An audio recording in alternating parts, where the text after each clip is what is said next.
सातबाराच्या बातमीपत्रात आपलं पुन्हा स्वागत। शाहूवाडी तालुक्यातील सोनुर्लेमधील बौद्ध वस्तीमध्ये 30 लाख रुपयांच्या निधीतून उभारलेल्या नूतन बौद्ध विहाराचं उद्घाटन आमदार विनय कोरे यांच्या हस्ते झालं।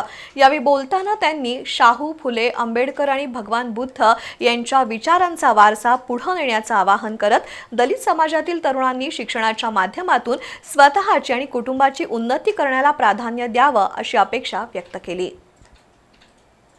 शाहूवाडी तालुक्यातील सोनुर्ले गावात बौद्ध समाजासाठी उभारलेल्या नूतन बौद्ध विहाराचं उद्घाटन आमदार विनय कोरे यांच्या हस्ते करण्यात आलं।